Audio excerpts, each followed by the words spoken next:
Kumusta mga ka-Diskarte Chicks? Welcome back sa ating channel na kung saan ang usapin tungkol sa diskarte sa pag-ibig. Ngayon, pag-uusapan natin ang 6 tips paano diskartehan ng mas batang babae sa'yo. Step-by-step guide. Mga ka-Diskarte Chicks, welcome back sa isa na namang episode. At dito ay tatalakayin natin kung papaano manligaw sa isang babaeng mas higit na bata kaysa sa'yo. Bago ang lahat, lilinawin ko lang na ang tinutukoy ko dito ay ang hindi babaeng menor de edad, kundi nasa tamang legal age na mga ka-Diskarte Chicks. Kaya kung nais nyong magkaroon ng jowang babae na nasa legal age na at higit na mas bata pa sa inyo, tara na't simulan na natin.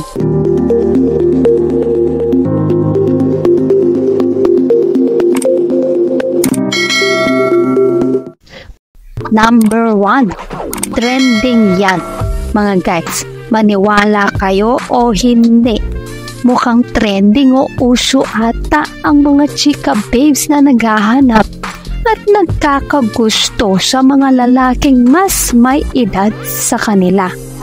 Yung tipong 10 years hanggang 20 years nga ang agwat sa edad kahit magmasid pa kayo sa malls.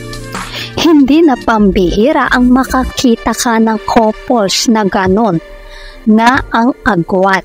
So, paano ba ang tamang gawin? Unang-una ay unawain nyo. Ano ba ang dahilan kung bakit na-attract ang mga batang babae sa mas may edad na lalaki? Sa palagay ko, ang number 1 na dahilan ay stability at maturity. Kadalasan ng mga lalaking stable na sa buhay ay nagiging successful sa pamimingwit ng batang chika babes kung maipakikita nila ang kanilang stability at maturity sa buhay. Sa madaling salita, financial at economic stability ang pinag-uusapan dito mga guys. Straight talk tayo mga guys. Siguro naman nababalitaan nyo naman na may mga Pinay na napapangasawa nila ay matatandang foreigners na halos lolo na nila kung tutuusin. Malamang sa malamang ay pinakasalan o ginawa nila ang mga yan dahil sa kanilang financial stability.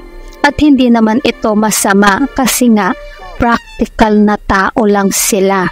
Kesa naman jowain nila ang isang kaedarang lalaki na hindi magiging maayos ang kanilang kinabukasan. So guys, umayos ka muna. Ayusin mo ang financial stability mo bago ka maghanap. In fact, kapag maayos ang pamumuhay mo, baka nga sila pa ang maghanap sa'yo o lumapit o manligaw sa'yo. Hindi imposibleng mangyari yan. Number 2, positive projection. Siyempre kung okay ka na sa number 1, kailangan kumilos ka na at maghanap ka na ng jojowain mo. Saan naman ba sila makikita o paano ka naman makaka-attract? Heto guys, ang simpleng advice ko sa inyo. Una, ayusin mo ang Facebook account mo. Siguro naman may Facebook account ka o may ibang social media account ka tulad ng Instagram, Twitter at iba pa. Ang gawin mo, magpakagwapo ka ng todo. Ayusin mo ang profile picture mo. Tanggalin mo ang anumang negative vibes o post mo sa FB account mo. Kailangan lahat ng ilalagay o ipopost mo sa Facebook account mo, puro positives lang. Alisin mo kung anumang negative rants mo, ma-political o religion. Ang kailangang ilagay mo lang yung lahat ng positive na nangyayari sa buhay mo. Kasama na rito ang pag-e-enjoy sa mga lugar-lugar na pinupuntahan mo. Halimbawa, mag-post ka ng pictures mo na nasa Boracay ka, Palawan, Singapore o Japan. Bakit? Kasi yan ang mga bagay na sasalarawan sa iyo. More or less, kung may kotse ka kahit na luma lang mga guys, linisin mo ito at pakintabin ng todo at i-post mo. O kung anumang mga hilig mo. Tulad ng pag-gym, pamamasyal sa mall, pag nag-walk ka, isama mo rin sa mga post mo yung happy moments mo sa family nyo, happenings ninyo. May binyagan sa pamilya, may buhat kang baby na pamangkin mo, or simple lang na kumain kayo sa isang magandang resto. Basta guys, anything that is possible and happy. Isa yan sa mga iniimbestiga naming mga babae kapag naghahanap kami ng tsuitsuwain.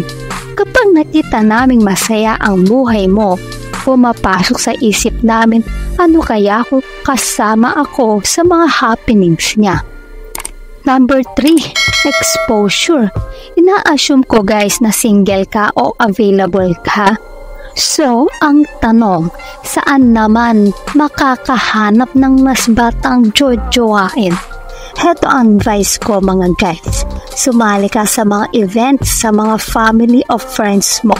Kung may kasalan, binyagan, birthday parties, company inaugurations, etc., be actively involved.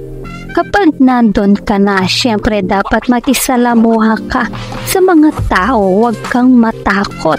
O para magkaroon ka ng confidence, kailangan prepared ka nga. Magsuot ka ng maayos na pananamit at magpagwapo ka ng gusto at magpabango ka. Huwag kang mahiyang lumapit sa mga babaeng mas bata sa'yo and simply starts a conversation. Kung hindi mo alam ang sasabihin mo, may video ako para dyan.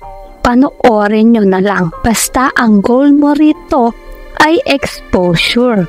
Siguradong wala kang makikita kung ikaw ay palagi lang nasa bahay at ayaw makisali sa mga events. So get yourself exposed. Number 4, online. Mga guys, isa ring effective na paraan para makabingwit ka ng chika babes na mas bata pa sa'yo na jojowain mo ay sa online o social media. Pwede kang mag-join ng mga dating sites. Actually, sobrang dami niyan. O kahit dyan mismo sa loob ng Facebook mo. Maraming group chats or groups tungkol sa mga naghahanap ng kanilang jojowain. Reminder ko lang mga guys, be extra careful lang kapag sasali kayo sa mga ganito kasi marami dyan ang scammers. At imbes na makahanap kayo ng jojowain, ay uubusin kayo ng mga scammers na yan. Kaya, saganang pag-iingat ang dapat nyong gawin. Do your own search diligent. Kapag may nakita kayong babae na mukhang okay, investigahan nyo muna ang background niya kung totoo ba siya. Yung nasa profile at the best kung maka-video call mo mismo siya. Pero kahit na na-video call mo na siya, huwag ka pa rin kampante. Huwag kang magmadali. Take your time to get to know her more. Huwag na huwag kayong magbibigay o magpapadala ng pera. At kapag humantong siya gano'n na nanghihingi na sa iyo ng pera, red flag na yan mga guys na malamang scammer yan. Tandaan ang goal mo ay makilala siya na personal at hindi lamang online video calls. Kahit na mag-meet na kayo personal, maging maingat at kilalanin nyo muna siya ng husto bago tumalon sa mas malalim na relasyon. Pero bago tayo magpatuloy, kung hindi ka pa nakakapag-subscribe, baka naman i-hit mo ng subscribe button now na. As Number 5, texting. Mga guys, kapag may nakilala ka ng chika base na gusto mong tsuwain, simulan mo ito sa pamamagitan ng texting o pa-PM-PM muna. Nito ay matitest mo ang tubig kung uubra ba siya sa iyo o uubra ka ba sa kanya. So, papaano ba ang eksaktong pagte-text mga kadiskarte chicks? Ganito yan. Kapag bago pa lamang kayong magkakilala, ang purpose ng texting ay makakuha ka lamang ng mga basic info sa kanya. Yung trabaho niya, saan siya nakatira, family background niya, mga hobbies at hilig niya, etc. Bale, gagamitin nyo lang muna ito para maging tulay sa kanya. Ang advice ko ay alamin mo muna ang best time para i-text siya. Baka kasi nasa work siya at hindi magandang iistorbohin mo siya. Para sa mas detalyadong paraan at techniques kung papaano siya i-text, may video ako dyan at ilalagay ko sa ibaba para sa karagdagang techniques para sa inyo. Number 6, dating.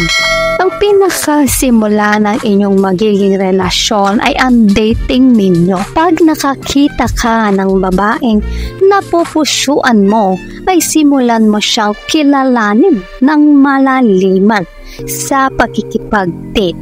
Walang mangyayari sa online. Kailangan magkita kayo. Kapag ang mas batang babae ay pumayag na makipag-date sa iyo, isa itong magandang indikasyon na malamang type ka rin niya. Kasi hindi naman niyang papayag makipag-date sa'yo kung sa simula pa lamang ay wala kang pag-asa. So, sa pagkikipag-date, ang advice ko sa inyo ay keep it safe and casual. Ibig sabihin dito, ipadama mo sa babaeng ito na safe siya sa'yo at wala siyang dapat alalahanin. Magkakaroon siya ng kumpiyansa sa iyo. Maganda sa public place lang muna kayo mag-date, tulad ng mall. Keep it casual. Ang ibig kong sabihin dito, testingin mo kung magiging maganda ang date ninyo. Dito papasok ang kakayanan mo makipag-usap sa kanya. Kung in line ba kayo sa mga hiling ninyo, tulad ng hobbies, work, family, kung pareho ba kayo ng mga hilig sa movies, sa pagkain, sa mga pasyalan, etc. Pagkatapos ng unang date nyo, pwede nyong tanungin siya kung maaari bang may second date kayo after a week. Isa itong effective na panundot para malaman mo kung may patutunguhan ba o wala. So, yan mga guys, ang 6 effective na paraan paano kayo makakabingwit ng mga chika babe na mas bata pa sa inyo. Maniwala kayo mga guys, kung medyo may edad na rin kayo, kung tutusin ay maaaring yamado ka pa nga kesa sa mas batang lalaki dahil sa inyong stability, maturity, at experiences. At parang nagiging trending na rin ngayon mga kadiskarte chicks na ang mga chika babes ay itong mga katangian na yan ay hinahanap sa lalaki. Pero tandaan, sa ganang pag-iingat ay dapat nyong pairalin. Kilalanin mo na ang babae ng lubusan bago kayo tumalo sa mas malalim na pagkikipagrelasyon. Huwag basta-basta tatalon sa isang bagay na hindi nyo lubusang nauunawaan. Good luck mga kadiskarte chicks at ingat kayong palagi. Kung nagustuhan mo ang video na ito, huwag kalimutang mag-like, share, and subscribe para sa iba pang useful content. Maraming salamat sa panonood. Hanggang sa susunod na video, ingat kayo palagi. Let's spread love.